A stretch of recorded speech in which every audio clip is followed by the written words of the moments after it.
I'm going back to my ex, wife said after 15 years of marriage, and I'm taking half of every.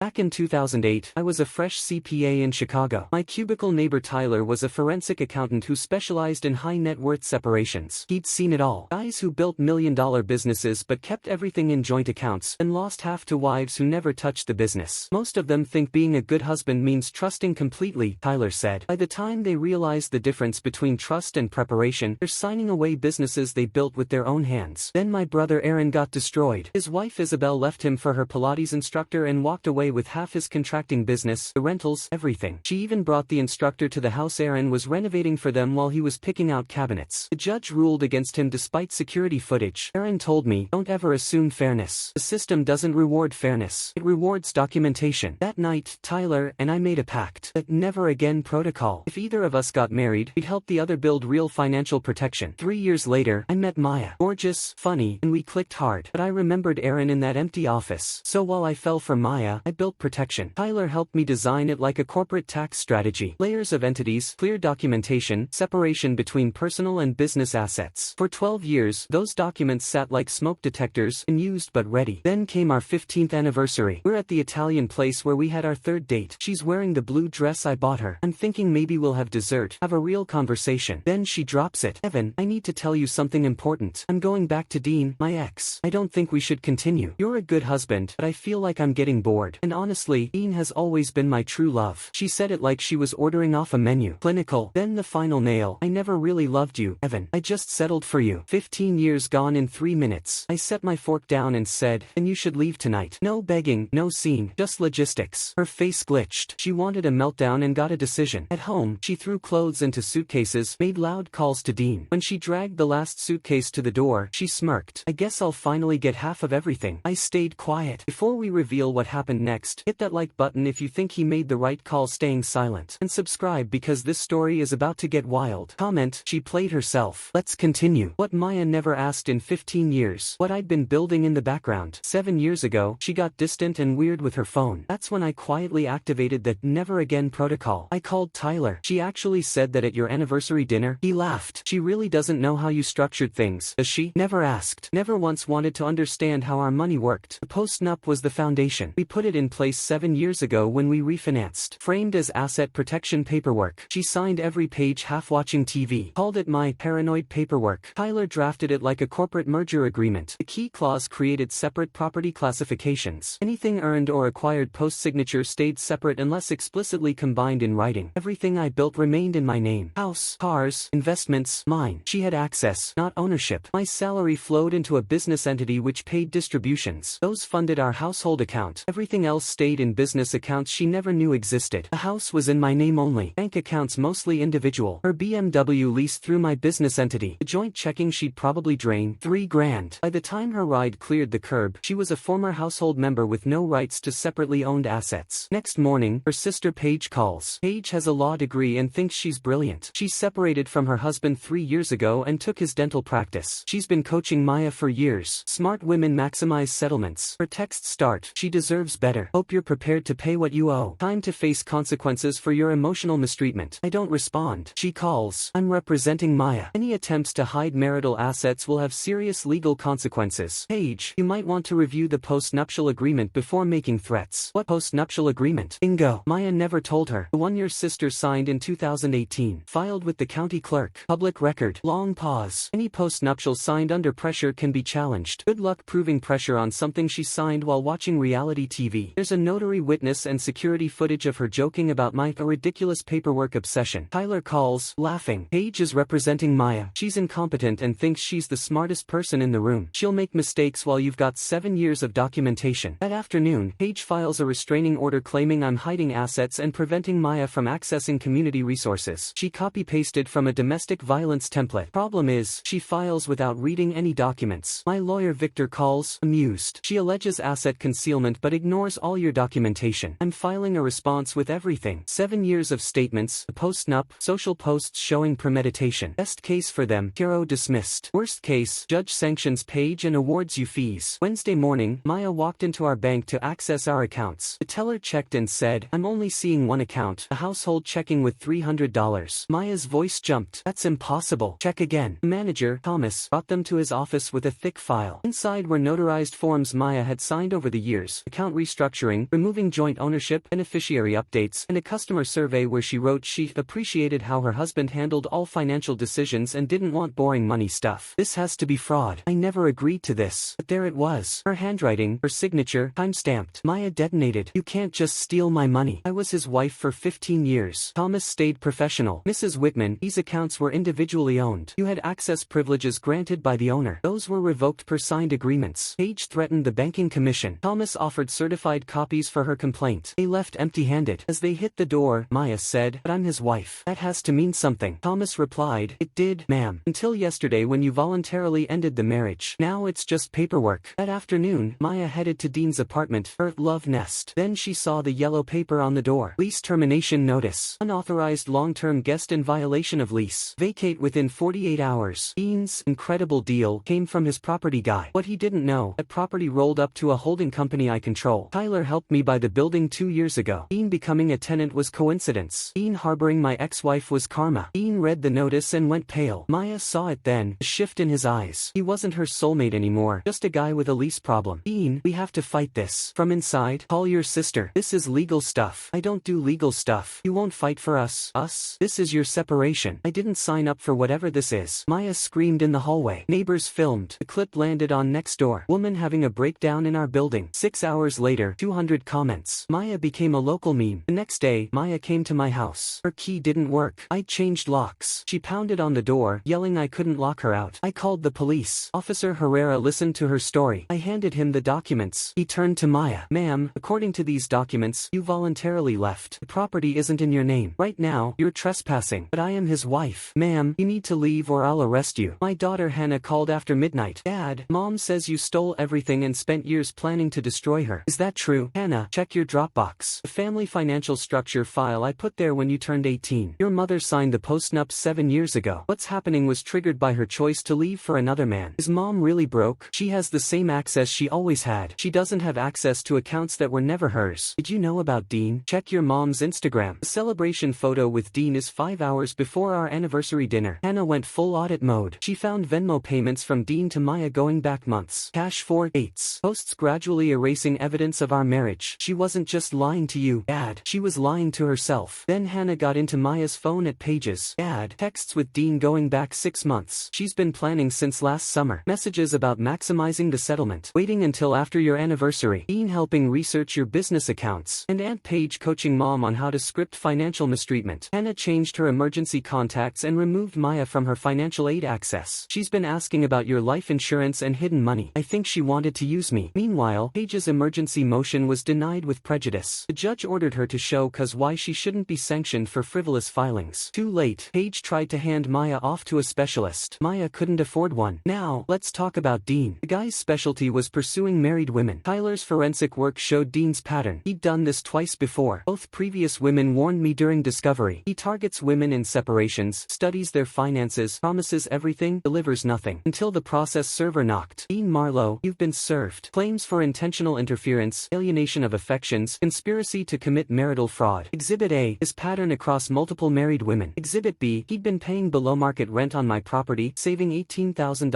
over 2 years. Exhibit C, lawful recordings of Dean and Maya discussing how to maximize her settlement. Illinois is one-party consent. Dean texted Maya, what is this lawsuit? You said this was handled. His lawyer Elliot explained, this wasn't just an affair. You engineered a financial scheme. They're treating you like a con artist. Best case, mid-6 figures plus fees. Worst case trial, judgment that wipes you out, decade of payments. Dean finally understood his business model was now legally toxic. Maya ran out of options. Evicted from Dean's, barred from my house, living in Paige's basement. She started a Facebook group, Financial Abuse Survivors, with daily rants. Her own posts buried her. He changed the locks just because I moved in with my soulmate. He's keeping me from our money just because I signed papers without reading. Each post got 3 likes and 40 comments from strangers. It's not fair he keeps everything just because he earned it, protected it, and planned ahead. Reply, ma'am, this is a Wendy's. 200 likes. Then Maya showed up at my office demanding to talk. We met in the lobby. Evan, we need to fix this. There's nothing to fix. What about Hannah? Don't you want her to have a relationship with her mother? Hannah's an adult. She'll have whatever relationship you earn. The mask slipped. I'll make you pay. I'll tell everyone what you are. You already did, Maya. There are videos. There are your posts. They believed you, just not the way you wanted. She turned for the door, shouting, you can't throw away 15 years like it meant nothing. I answered, you threw away 15 years. I just refused to pay for the privilege. Dean settled for $275,000 plus my legal fees. Maya is still in Paige's basement, part-time at a real estate office, posting survivor quotes. Paige's practice is under state bar review. Hannah is a junior at Northwestern, calls me twice a week, hasn't spoken to her mother. She wants to specialize in asset protection. People need to learn actions have consequences. Dad, I watched Mom spend 6 months convinced she'd cash out, never asking if she'd misunderstood. That's not bad luck. That's willful ignorance. Every Friday, Tyler swings by for coffee and Maya chronicles, screenshots Hannah forwards. Last week, still can't believe my ex would rather be alone than share with someone who loved him unconditionally. Top reply, conditional love based on access to assets isn't unconditional. 400 likes.